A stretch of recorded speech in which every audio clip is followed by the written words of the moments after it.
다리가 아프다고 집에서 쉬고 있으니까 제일 좋은 거는 기도를 많이 해서 제일 좋더라고요. 그리고 먹는 거를 뭐 많이 안 먹어도 배고픈지 모르겠고 또 돌아다닐 때도 없고 저희 아내가 저를 태우고 어디 가지 않으면은 갈 곳도 없고 병원에 간다고 태우고 갔는데 마음 같아서는 한 바퀴 씩 돌아서 왔으면 좋겠다. 아유, 속이 좀 시원하겠다. 이런 생각이 들면서 집에서 환자로 다 있는 분들이 바로 이런 마음이겠구나. 이런 생각도 들었어요. 제 마음대로 어딜 갈 수 없는. 그래서 저희 아내 보고 제가 아유, 머리 좀 자르고 들어갔으면 좋겠네. 그랬더니 옆에서 곡사포가 바로 날라오잖아요. 이 비는 오는데 꼭 오늘 잘라야 되냐고. 그래서 제가 아유 죄송합니다. 그러고서 그 미용실에다 제가 오늘 못 가겠습니다. 그러고서 바로 집으로 와서 방콕을 하는데 딴 때 같으면은 나 혼자 자유롭게 갈 수 있는데 이런 날이 멀지 않아서 우리 생에 누구나 다 닥치는구나 이런 생각을 하면서 그것도 하나의 감사했어요. 나의 삶에서 나의 갈 길을 다 달려간 후에 그 다음에 내 뜻대로 안 되고 내가 동이어서 나를 옮겨가는 대로 내가 옮겨질 때 이때에도 내 영혼은 자유할 수 있을까 이런 생각을 하게 되면서 우리의 삶 가운데서 누구나 다 겪는 이러한 삶 가운데서 나는 어떻게 더 깊은 영성으로 다 할 수 있을까 이 한 주간에 그런 것을 계속 고민을 하면서 제가 책을 한 권 과거에 오랜 세월에 오래전에 읽었던 책 지금부터 한 30년 전에 읽었던 책인데 이 책은 티베트 성자 선다신이라는 책을 읽은 겁니다. 인도에서 대학살이 있을 적에 그때 이 엄청난 대학살이 있을 적에 그 대학살을 투쟁해서 싸운 사람들이 있는데 이 부족의 그 대학살을 대응해서 싸운 이 부족인데 이 부족에게 인도에서 성을 하나 줬는데 싱이라는 성을 하나 줬어요. 그래서 이 부족 사람들이 전부 싱이라는 이름, 성을 가지고 그래서 썬다 싱이라고 하고 아버지서부터 모든 사람들이 싱이라고 해서 인도에서 싱이라는 이 성을 가진 사람들은 아주 마치 우리나라로 이야기하면 독립군처럼 이렇게 인정을 하는 이런 사람이고 이 사람은 목사가 되어서 요한신학대학을 졸업하고 목사 안수를 받았는데 목사 안수를 받을 적에 그 목사 안수를 받고 그 목사 안수를 준 목사님들이 이 황토 도복을 주었어요. 목사 가운을 주지 않고 황토 도복을 주면서 이 황토 도복을 입게 했어요. 그래서 이분은 황토 도복을 입었는데 이 가문은 시크교라는 것을 믿고 있습니다. 이 시크교를 믿고 있어가지고 이 어머니가 자기가 14살 때 어머니가 돌아가셨는데 어머니는 시크교의 선지자였어요. 여선지자. 그래서 누구한테나 존경받는 사람이고 아주 신앙적으로나 믿음을 타고난 사람이었었는데 인도는 16살이 되면 성인이 돼서 그 다음에는 결혼도 할 수 있고 모든 것을 다 할 수 있어서 근데 14살에 어머니가 돌아가시고 이때까지만 해도 쟤는 아마 해도 수도사가 될 거다. 왜? 어머니를 따라서 어려서부터 수도원을 다니면서 말하는 거나 모든 게 다 점잖해서 그래서 시크교의 수도사가 될 거다.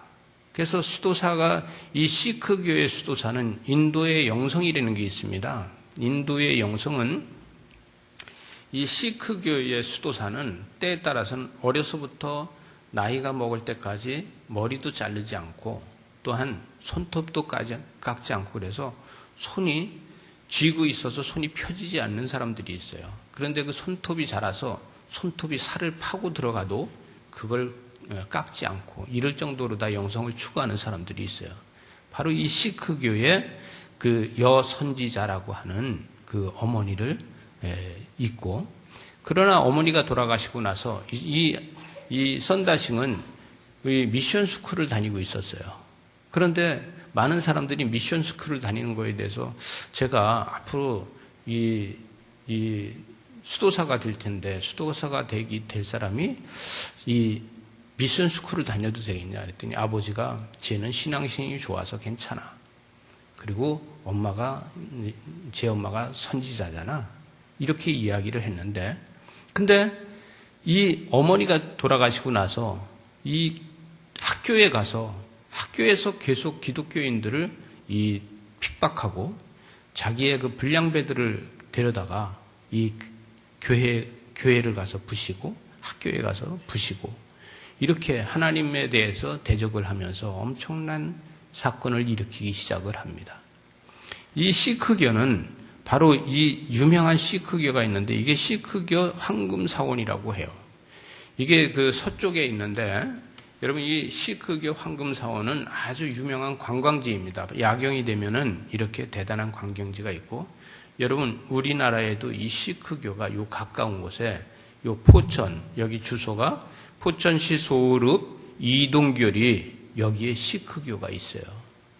여러분 모르셨죠? 이 시크교가 있고 이 밑에 그 시크교 옷을 입은 이 사람들은 1년에 한 번씩 황금사원 축제라는 것을 개막을 해서 포천시에서 민영방송으로 다 방송을 내보내고 합니다. 이렇게 그들이 시크교에 대해서 우리가 생각하지 못했던 이런 것들을 가지고 있어요. 이 시크교를 믿던 사람이 이 미션 스쿨을 다니면서 그 교사나 그 교회 다니는 아이들을 핍박하고 이러고 불을 지르고 아이들을 데려다 때리고 또 인분을 갖다 붓고 별짓을 다 하는 거예요. 그래서 할 수 없이 학교를 다시 다른 국립학교로다가 옮겼는데 그 국립학교로 가서도 그 먼저 다니던 미션 스쿨에 가서 계속 그렇게 하는 거예요. 어느 날 이 선지자라고 하는 이 사람이 집에서 마지막으로 이제는 내가 죽어야 되겠다 해서 아버지한테 가서 그 마지막 그 아버지한테 인사를 하고 들어가서 자겠습니다. 그리고 들어가서 자는 척하고 밤에 나와서 기차가 1년에 하루에 2번 지나가는데 기차 철도에 가서 내가 아주 보기 좋게 남들이 볼 때 처참하게 이렇게 죽어야 되겠다. 그리고서 그날 밤에 이제 그 목욕을 하고 그리고 밤에 나가서 죽을 생각을 하고 있는데 그 밤에 그 집안에 그 방 안에 엄청 환한 불이 들어오면서 네가 핍박하는 나는 예수다. 이 이야기를 해서 그 밝은 빛 속에서 그걸 듣고 그 다음에 다시 나가서 아버지한테 가서 예수가 있다고. 예수가 있습니다. 예수님이 있습니다. 이러고 그때서부터 사람이 바뀌어서 이 사람이 요한 신학대학을 졸업하고 목사 안수를 받게 됩니다. 얼마나 망나니 짓을 했는지 이 망나니 짓을 할 적에 많은 사람들이 말릴래도 못 말리고 이 사람은 또 집이 이 부족으로 다 채우고 부자고 잘 살다 보니까 누구도 그 사람을 도련님을 건드릴 수 없는 이러한 사람인데 그 사람이 회심을 해서 목사 안수를 받고 나서 어느 교회를 맡아서 하겠냐 목사님들이 어떻게 앞으로 하겠냐 할 적에 자기는 교회에서 구속받으면서는 도저히 내 죄를 감당할 수 없으니 나는 자유한 선교를 하겠다. 이렇게 해서 이 사람은 선교를 하기 시작하는데 이 사람이 목사 안수를 받을 적에 이 황토 도복을 입은 것은 뭐냐 하면은 나는 내가 핍박을 하고 내가 교회를 핍박하면서 배운 게 있다. 왜? 선교사들이 와서 선교를 하면서 복음을 전하는데 도대체 이 복음을 서양 잔에다 담아서 전하더라. 서양 잔에다가 복음을 전하니까 이 인도 사람들이 서양 잔에 담은 복음을 마시질 않더라. 그래서 나는 이 목사님들이 입혀준 이 가운, 이 인도 잔에다가 복음을 담아서 내가 복음을 갖다가 전하겠다. 이래서 인도식의 가운을 입고 복음을 전하기 시작합니다.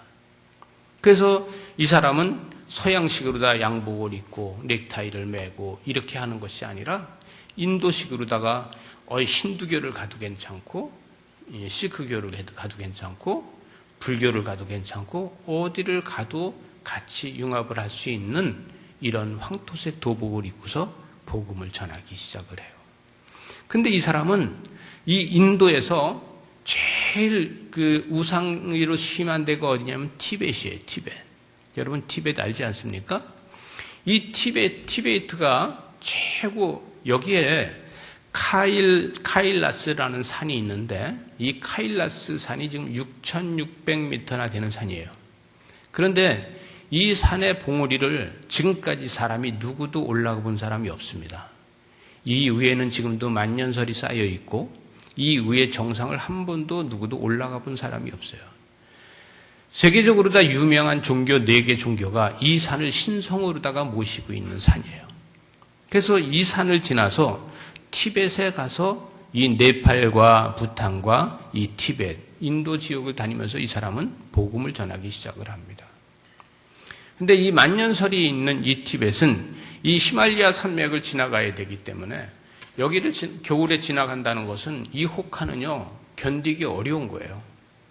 여기는 지나가다 보면 수많은 맹수들이 있고 정말 산짐승들이 무서워서 지나갈 수 없는 곳이고 또 추위가 워낙 힘들어서 여길 지나갈 수 없는 곳이고 자기 말로 다 그럽니다. 내가 수백 번을 죽을 뻔했는데 헤아릴 수가 없다. 정말 수백 번을 죽을 수밖에 없고 헤아릴 수가 없고 이 사람은 여기를 가면서도 내가 오늘 죽으면 하나님 나라 가는 거고 살아있으면 복음을 전한다. 근데 이 사람은 영적으로 대단한 사람이에요. 묵상의 대가입니다. 이 사람은 묵상의 대가라서 묵상을 아주 즐기는 사람이에요. 묵상을 즐기는 사람이다 보니까 날마다 이 사람은 묵상을 하다 일어나면 복음을 전하러 가고 다시 앉으면 묵상을 하고 이렇게 하는 사람인데 바로 이 산이 이 두 개가 겹치네요. 하나로다가 하나 나오게 되어 있는데 이게 카일라스 산인데 카일라스 산의 이 봉우리고 요즘 뒤에 사진이 있는데 뒤에 사진이 그 배경인데 엄청나게 큰 산이에요. 이 산을 지나가는데 이 혹한 때문에 몸이 얼어가지고 몸이 얼어서 몸이 움직이질 않는 거예요. 몸이 움직이질 않고 이 추위에 모든 것이 다 몸이 정지가 돼서 이제는 여기서 내가 얼어 죽을 수밖에 없구나. 눈에 덮여서 더 이상 어떻게 할 수가 없구나 하는데 그 의식이 점점 잃어가고 있는데 앞에 짐승이 하나 나타나더라는 거죠. 그 짐승이 나타나서 이제 산짐승이 나한테 오는구나 하고서 보니까 짐승이 눈앞에 이렇게 오더라는 거예요.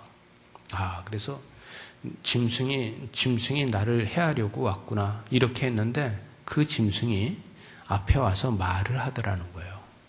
근데 그 짐승이 아무리 봐도 짐승이지 사람이 아닌데 그 짐승이 말을 하더라는 거죠. 그러면서 뭐라고 하냐면 자기를 끌어안고 머리에 손 얹고 주여 주여 하면서 기도를 하더라는 거예요. 그래서 짐승이 말을 하네. 어떻게 짐승이 말을 하네.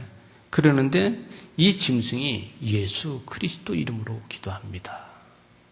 이렇게 하더라는 거예요. 근데 이 사람이 누구냐 하면은 유명한 마하리스라는 사람인데 여러분 인터넷으로 다 찾아보면은 마하리스라는 사람이 나오는데 요가의 대가로 다 나옵니다. 인도의 요가의 대가로 다 나오고 있는데 이때 이것은 지금 이 사람이 살았던 거와 이 사람의 이 선다신이 한 이야기는 다 맞는데 이 사람의 흔적은 찾지를 못해요. 그래서 요가를 즐기는 사람들도 이 사람을 추종하는데 이 사람을 찾지는 못해요. 근데 이 사람이 복음을 어디서 받아들였냐? 선다신이 이 사람을 만나서 기도를 해주고 나서 이 사람이 기도를 하고 나서 파란 풀잎을 몇 개 주더라는 거예요. 이 겨울에 파란 풀잎을 몇 개를 줘서 그걸 입에다 넣고서 우적우적 씹어서 삼키니까 신기하게도 온몸이 확 달아오르면서 그 추위가 완전히 다 녹아서 없어지더라는 거죠. 그래서 이 사람은, 이 썬다시는 그때서부터 이 밥을 먹는 거를 안 하고 이 야생에서 이 풀을 먹으면서 삽니다. 그래서 풀을 먹고 이 야생에서 자연을 먹고 사는 것을 해요. 그래서 수많은 세월 동안 산을 돌아다니면서 복음을 전하기 위해서 이 산을 넘어가기 위해서는 한 달, 두 달씩 넘어가도 굶어 죽지 않는 거예요. 왜? 아는 풀을 뜯어 먹으면 되니까. 근데 이 사람하고 얘기를 하니까 나는 복음을 언제 받아들였냐 하면 이집트에서 복음을 받아들였다. 그리고 나는 인도로 다 왔다. 그런데 프란치스코 하비에르라는 사람이 있는데 이 사람의 조카 어나우스한테 나는 안수를 받고 복음을 받아들였다. 근데 이 프란치스코가 언제 사람이냐면 1500 몇 년이에요? 여기 몇 년? 이 1500년대 사람이에요. 그런데 지금 이때 이야기할 땐 1800년대야. 그래서 나이가 지금 몇 살이냐 하면 그때 만났을 적에 이 사람 나이가 300살이에요. 그러니까 여기 이 믿거나 말거나 하는데 이 산에 들어온 지 얼마나 됐냐 그랬더니 이 산에 들어온 지 300년 됐다고 하더라는 거죠. 그래서 300년 동안 풀을 뜯어먹고 지금까지 명상하고 묵상하면서 살았다. 그리고 이 산족들한테 복음을 전하면서 살았다는 거예요. 신기하게도 300년 동안 살은 이 사람이 이 온몸에 털이 노랗게 털이 나서 짐승같이 돼 있는 이 사람이 자기 굴루다 데리고 가서 보여주는데 프란치스코 하비에르가 쓴 양피에다 쓴 성경을 보여주더라는 거죠. 그래서 성경 사본을 보여주면서 내가 이거 하나 가지고 300년 전에 여기 들어왔다고. 그래서 그 사람이 다시 이 썬다신한테 썬다신이 물습니다. 오늘 조금 길게 하겠습니다. 설교를. 이 설명이 길어서 이 사람한테 물었습니다. 어떻게 묵상을 하냐? 그랬더니 항상 성경을 한 장씩 읽는다. 성경을 한 장을 읽고 한 줄씩 머리에다 넣고 묵상으로 다 기도를 한다. 난 그걸 올해 300년째 하고 있다는 거예요. 여러분, 묵상을 하는 거에 대해서 정확하게 이 사람이 이야기를 하는 거예요. 근데 이 썬다신도 나중에 이렇게 해서 이 사람의 흔적, 이 마하리스의 사람의 흔적을 찾으려도 나중에 못 찾아요. 왜냐하면 이 인도 사람들은 그래요. 이 사람을 승천했다고. 근데 나중에 이 썬다신도 이 시체가 없어져요. 제자들이 그 시체를 찾으려도 못 찾아서 어느 날 숲에 들어가서 기도한다고 가서 기도하는 자리에 가서 앉아 있었는데 이 사람이 없어졌어요. 그래서 이 사람이 없어져서 다 누구나 이 사람이 승천했다고 얘기합니다. 그래서 이 사람은 티베트 성자 썬다신 이렇게 이야기를 해요. 그래서 이 사람을 갖다가 21세기 선지자라고 합니다.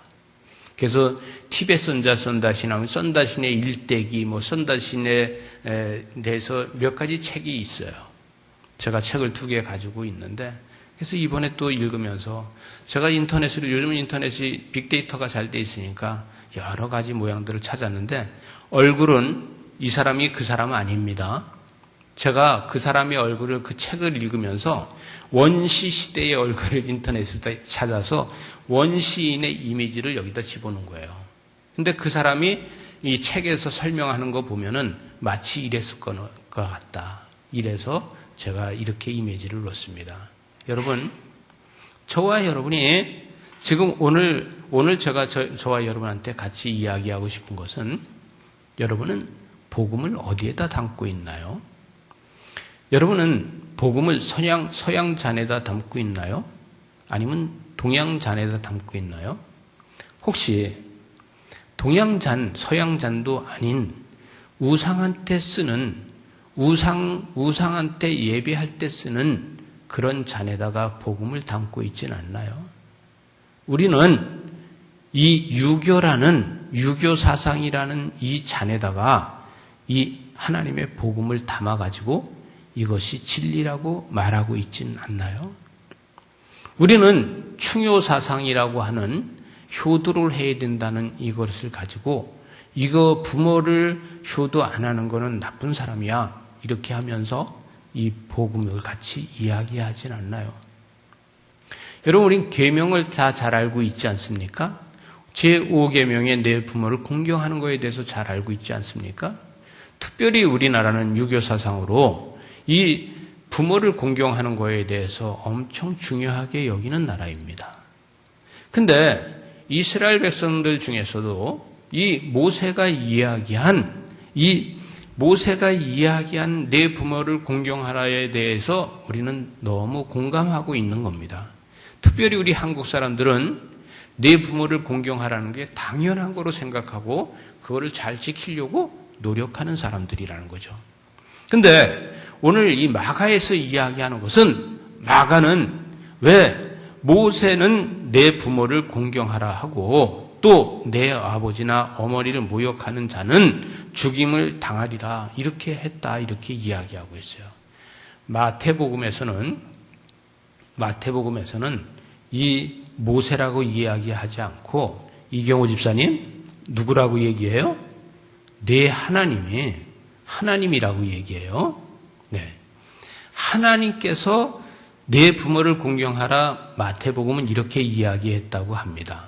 그러나 이 마가복음에서는 모세가 이렇게 이야기했다는 거예요.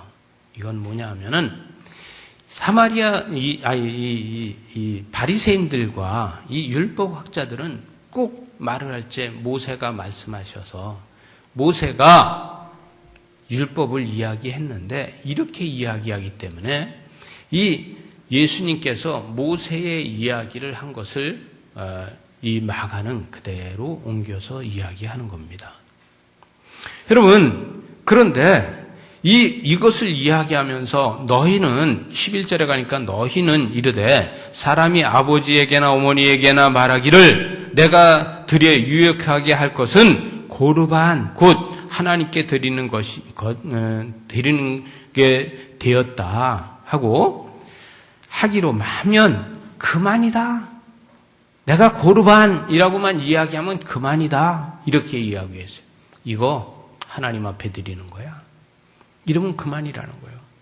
아버지보다 하나님이 높고 어머니보다 하나님이 높기 때문에 하나님 앞에 이거 드리는 것이야.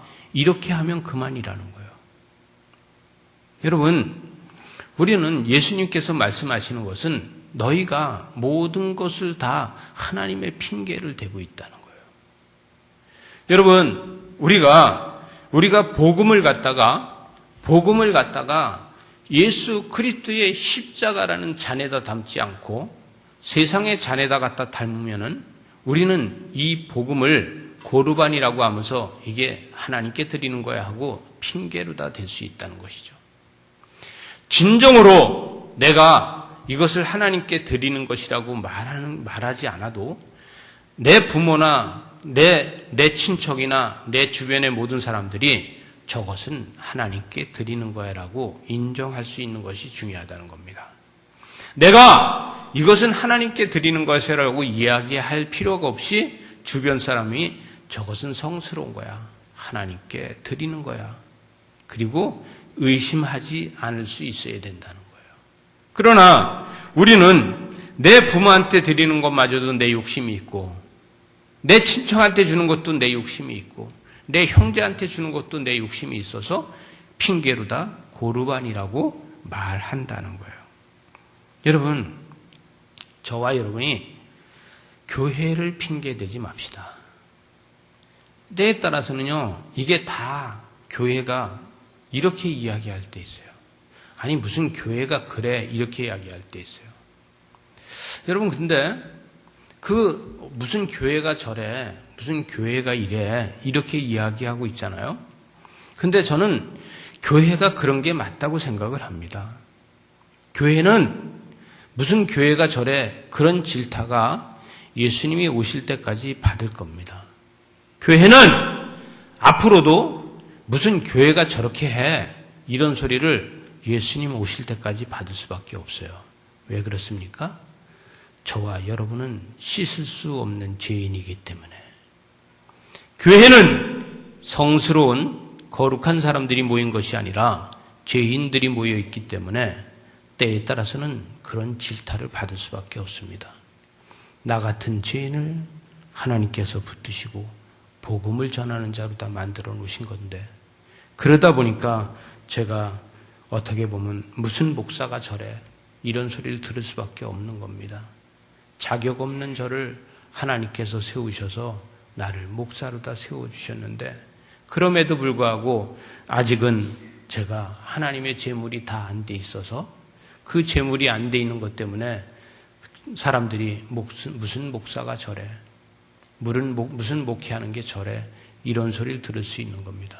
왜? 나는 거룩한 사람이 아니고 죄인이기 때문에. 그러나 저는 제가 그 자체를 인정할 것입니다. 여러분도 여러분 자신이 죄인이라는 것을 인정한다고 하면은 사람들이 교회를 이해할 것입니다.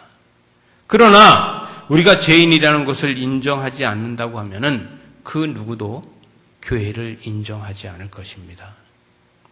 여러분, 오늘 말씀에서 보게 되면 무엇이든지 밖에서 사람에게로 들어가는 것이 능히 사람을 더럽게 할 수 없다는 거예요. 이것을 육체적으로다가만 그렇습니까? 영적으로는 혹시 그렇지 않습니까? 영적으로도 밖에서 안으로 들어가는 것은 여러분 말씀이 들어가지 않습니까? 여러분한테 영적인 것은 거룩한 것이 들어가지 않습니까?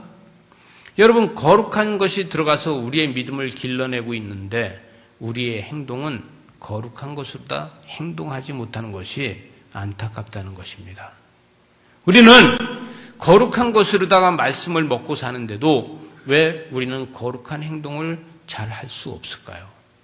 저와 여러분이 혹시 죄인이라서 그런 거 아닐까요? 우리 자신이 죄인이라서 아직까지 저와 여러분이 거듭났다고 해도 아직 거듭남이 덜 되었기 때문에 그런 거 아닐까요? 지금도 저와 여러분은 거듭난이 진행형이 아닐까요? 스스로 나는 믿음이 좋고 나는 거듭난 사람이야, 회심한 사람이야 할지라도 우리는 아직까지도 진행 중에 있는 거 아닐까요? 그렇다면 우리는 날마다 거듭나서 우리의 삶이 사람들이 볼 때 오늘보다 내일이 달라지고 내일보다 모레가 달라지고 올해보다 내년이 달라지고 과거보다 현재가 달라지고 이런 사람이 돼야 되지 않을까요? 죄송한데 목사가 왜 저래? 전도사가 왜 저래? 장로가 왜 저래? 권사가 왜 저래? 집사가 왜 저래? 이런 게 여러분의 눈에 보일 수 있습니다.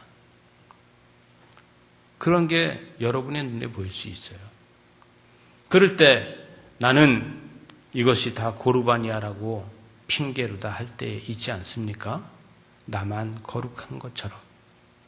나만 거룩한 것처럼 고르반 이렇게 이야기하면서 이건 하나님께 바치는 거야, 하나님 거야 라고 이렇게 이야기할 때가 있지 않습니까?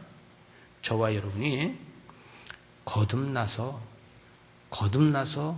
우리 자신이 점점 낮아진다고 하면은 우리는 그 은혜가 사람들한테 약한 모습이 아니라 하나님 볼 때 정말 아름다운 모습으로 다 보여질 거라는 것이죠. 저와 여러분이 말씀으로 다 거듭나는 것은 무엇이라고 얘기할 수 있습니까? 저와 여러분이 말씀으로 다 거듭났다는 것을 어떻게 보여줄 수 있나요? 저와 여러분이 무엇으로다가 말씀으로 다 거듭났다고 우리는 말할 수 있겠습니까? 제일 중요한 건 말씀으로 거듭난 게 머리가 거듭난 겁니까? 말씀으로 거듭난 게 여러분이 생각이 거듭난 겁니까? 말씀으로 거듭난 게 여러분의 가슴이 거듭난 겁니까? 여러분, 우리 인생의 삶의 할례를 다시 받는 것이 어떠냐 이런 생각이에요. 저와 여러분이 삶의 할례가 있어야 됩니다. 이건 무슨 얘기예요? 거듭남의 흔적이 있어야 된다는 거예요. 저와 여러분이 거듭남의 흔적이 없다고 그러면은 우리는 할례 자국이 없는 거예요. 저와 여러분이 물로 다 거듭났습니까? 물과 세례로 거듭났습니까? 그런데 그 거듭남에 자국이 없다 그러면 다시 할례를 받아야 되지 않을까요? 우리 인생에 날마다 할례를 받는 기분이 있어야 되지 않을까요? 그 고통이 있어야 되지 않을까요? 여러분, 할례의 고통은요, 보통 고통이 아니에요. 할례의 고통은요, 엄청 육체적으로 힘든 고통이 따르는 거예요. 그 어려운 그것을 다시 우리는 하면서 나 자신을 낮추고 나 자신을 하나님 앞에 드릴 수 있는 거예요. 우리가 할례가 없다 그러면은 여러분 오늘 말씀에서 보게 되면은 오늘 말씀 20절 보게 되면 이런 말씀을 합니다. 또 이르시되 사람에게서 나오는 것이 사람을 더럽게 하느니라. 속에서 곧 사람의 마음에서 나오는 악한 생각, 곧 음란과 도둑질과 살인과 간음과 탐욕과 악독과 속임과 방탕과 질투와 비방과 교만과 우매함이라는 거예요. 저는 이 설교를 준비하면서 제 속에 지금 제가 읽어드린 게 다 있어요. 한 개도 내가 예수를 믿고 거듭났다고 하는데도 내 마음에서 이게 한 개도 빠져나간 게 없어요. 이것이 다 빠져나가서 아득한 옛날처럼 느껴지고 이것이 다 나한테 없어서 과거에 내가 그런 적이 한 번 있었는데 이렇게 아득한 옛날로 다 생각드는 것이 아니라 지금도 진행형으로 내가 걸음마다 따라오고 있다는 거예요. 나는 어떻게 이것을 할례로 다 끊어버릴 수 있을까? 나는 어떻게 이것을 잘라버리고 주님의 십자가를 이라는 이 잔에다가 복음을 다시 담을 수 있을까? 그래서 내가 전하는 복음은 우상을 담았던 그릇도 아니고 서양인이 닮았던 그릇도 아니고 동양인이 담았던 그릇도 아니고 십자가의 그릇에서 전할 수 있다면 저와 여러분이 얼마나 깨끗한 복음으로 살아갈 수 있을까? 그 깨끗한 말씀으로 살아갈 수 있을까? 이런 생각을 하게 됩니다. 마지막 절에 보면 이 모든 악한 생각이 다 속에서 나와서 사람을 더럽게 하느니라. 저와 여러분이 우리가 삶 속에서 우리가 거듭남 속에서 어떻게 내가 내 속에서 더러운 것이 나오지 않고 내 속에 악이 어떻게 하든지 흘러갈 수 있게 하는 것은 다시 십자가의 잔을 준비해야 되지 않을까? 저와 여러분이 직분의 잔이 아니고 저와 여러분이 감투의 잔이 아니고 저와 여러분이 신앙의 잔이 아니고 저와 여러분이 십자가의 잔을 다시 준비해서 그곳에 복음이 들어가 있다고 하면은 과거는 없어질 것입니다. 삶의 과거는 없어질 것입니다. 그래서 우리 삶이 새로워지는 저와 여러분 되시기 바랍니다. 기도하시겠습니다. 하나님 아버지,